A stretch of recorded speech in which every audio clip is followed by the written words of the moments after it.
Good morning students. Welcome to eSuvidya. Hope you all are fine and safe. Students, in the previous class we have completed the lesson Tilka Majhi. Today I am summing up the theme and we will discuss some comprehension questions.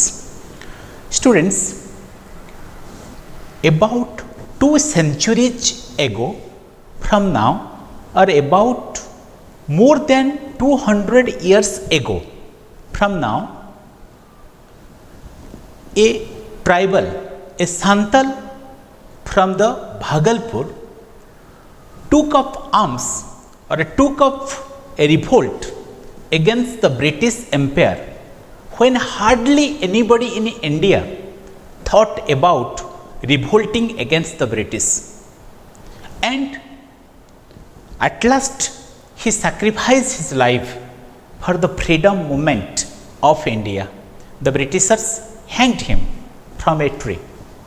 So historians have eventually forgotten him and have never mentioned his name in history books, but he has made the utmost sacrifice for the upliftment of his tribe. Students, Javra Pahadia or Tilka Majhi was born in a small village near Bhagalpur in 1750, which is presently known as Tilakpur. So he belongs to the Murmu family, and the Murmus are the priests among the Santals. So from the very early age, Tilka worshipped Marang Guru or the supreme deity, or to whom we call Bada Thakura. So he becomes so much popular among the tribal peoples, not only among the Santals but also the people of other tribes, and he became a great religious person in the locality, and people in affection called him Tilka Baba. He was also a master in shooting bows, in shooting arrows from his bow. He also, no one can surpass, or no one can exceed him in shooting the arrows. So he also trained the young people of his locality how to shoot the arrows from the bow. So as you know, the tribal people or the Santals are the freedom loving people. So they lived peacefully, attached to their land or attached to their forest area. They practiced slash and burn agriculture or shifting cultivation. So they clear of some forest area and cultivated there. And during that time, the king never interfered in the freedom of the tribals. So whenever the king has to fight any war, they provided support once or twice in a year during the time of war. But other time they led a peaceful life. But the Battle of Palasi, which was fought in 1757, changed the scenario.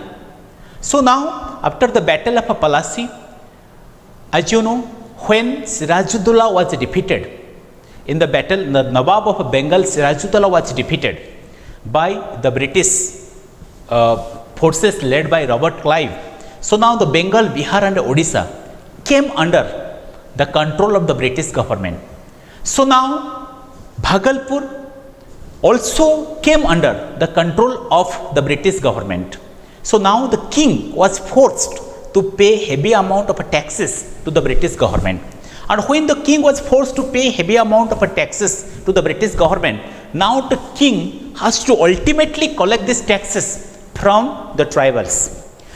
So the British wanted that the tribals should fix themselves to a particular piece of land so that they can collect high amount of revenue or they can collect the rent. The British never favored the shifting cultivation of the tribal peoples. So also now the king appointed outsiders to collect the rent or the revenue from the land, from the tenants or from the Santals or from the tribals. And also the British started, the king appointed outsiders to collect the revenue from the Santals. The king also started giving pataj or the land revenue records to whom? To the some landlords, so that they can charge heavy amount of taxes or rent from the Santals.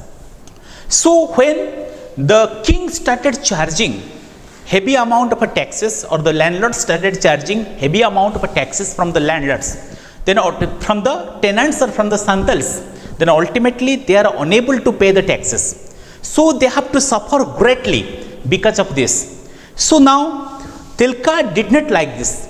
Tilka never liked that the people have to pay such a heavy amount of rent to the king. So when the tenants or when the Santals were unable to pay the taxes or the rent to the landlords, then they adopted oppressive measures. They seized their land, they took away their property, they took away their property or wealth, and they also seized their land. It actually really hurt Tilka. So he asked to the Santals not to pay the taxes to the British representatives such as landlords or to the king. So now the Santals become a real problem for the British government. So the British government wanted to suppress such type of a movement, such type of a rebellion of the Santals. So the British appointed a new collector of Bhagalpur called Cleveland. So Cleveland adopted several oppressive policies in order to control the Santal rebellion. So finally, the Cleveland appointed the people from the other tribes as a soldier to fight against the Santals. Actually, it really hurt Tilka to the greatest extent. So he decided to kill Cleveland.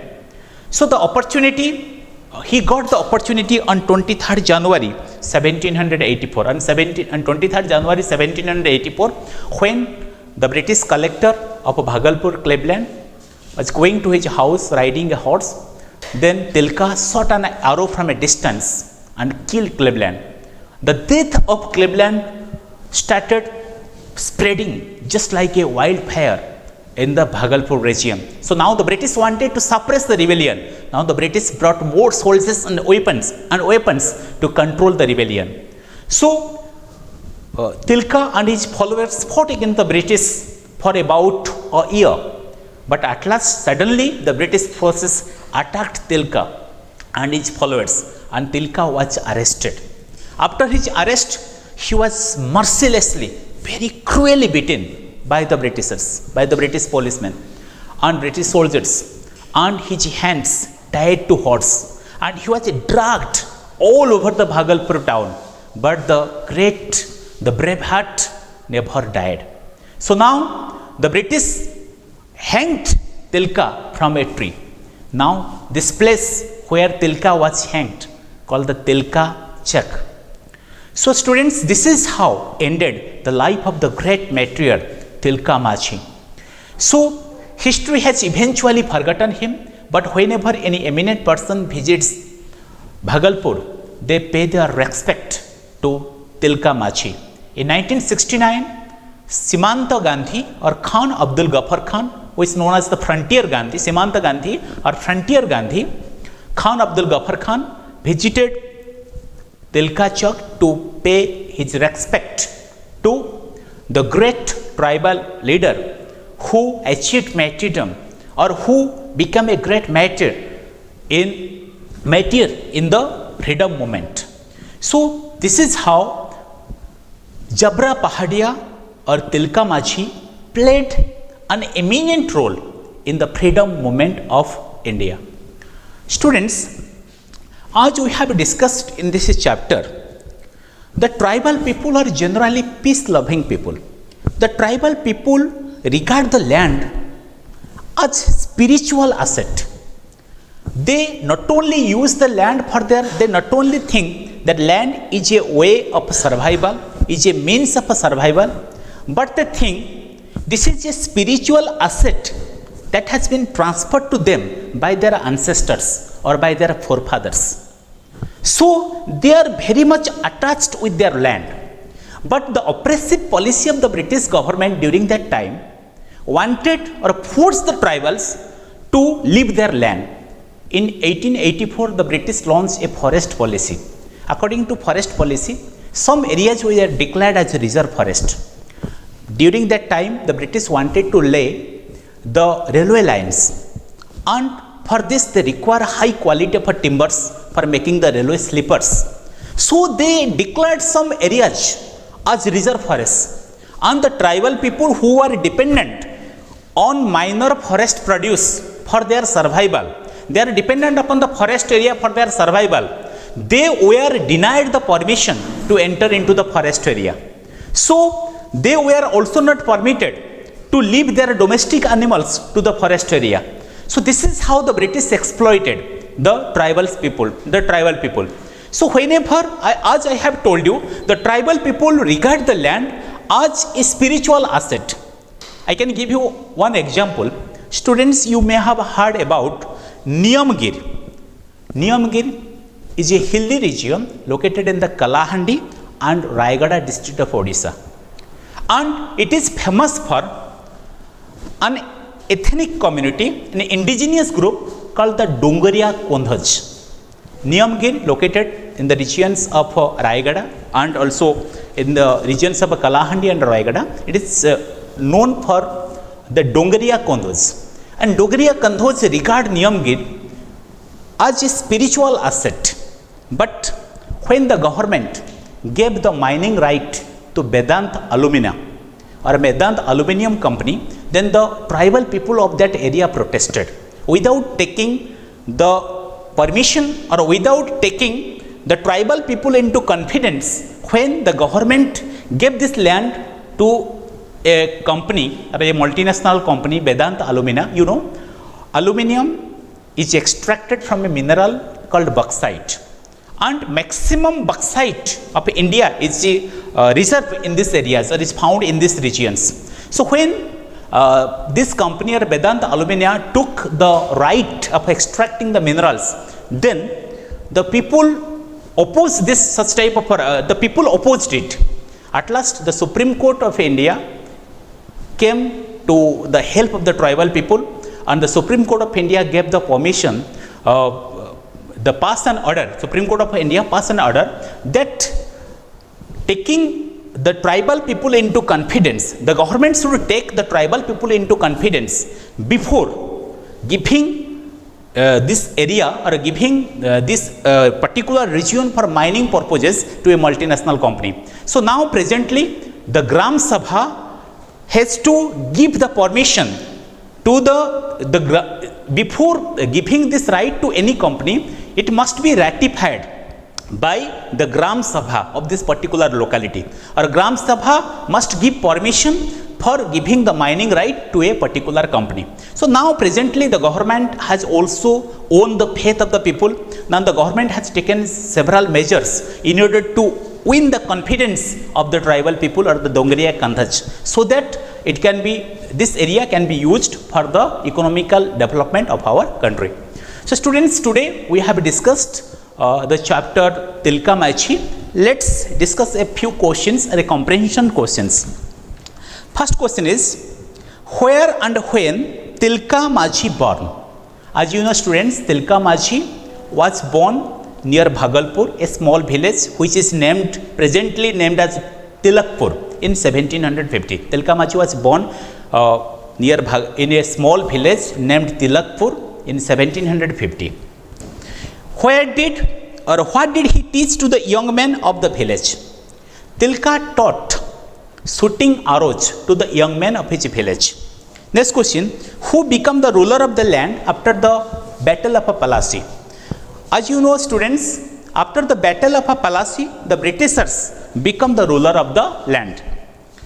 Next question, how did the landlords trouble the tribals? Students, the landlords trouble the tribal. How did the landlords trouble the tribals? As you know students, the landlords charged heavy amount of rent from the tribals, and when they fail to pay the rent, then they seize their land and also seize their wealth. Then last question, Who was Khan Abdul Ghaffar Khan? As you know, students, Khan Abdul Ghaffar Khan was an eminent freedom fighter. He was awarded Bharat Ratna. Students, as I have told you, Bharat Ratna is the highest civilian award. And you know, in military, Paramvir Chakra is the highest gallantry award that is given to the persons in the military. But Bharat Ratna is the highest civilian award that is given to the natural born citizens of India. But I have told you that 3 persons who are not the natural born citizens, but they have given the Bharat Ratna: Khan Abdul Ghaffar Khan and Mother Teresa, Nelson Mandela of South Africa. The first person to get the Bharat Ratna who were the first persons to get the Bharat Ratna? Students, as you know, our famous teacher Sarvapalli Radhakrishnan, and then was the first person to get the Bharat Ratna, along with what? Chakravarti Rajgopalachari and Chandrasekhar Venkatraman. They were the persons who were awarded the Bharat Ratna first time. They were the first persons to get the Bharat Ratna. So the last is, when did Khan Abdul Ghaffar Khan visit Tilka Chak and why? Students, Khan Abdul Ghaffar Khan visited Tilka Chak in 1969 in order to pay his tribute, or in order to give his respect to the great freedom fighter or great martyr Tilka Machi. Students, today we have completed the portion Tilka Machi. So you go through the chapter thoroughly and try to answer the other comprehension questions. Thank you. Have a nice day. See you in the next class.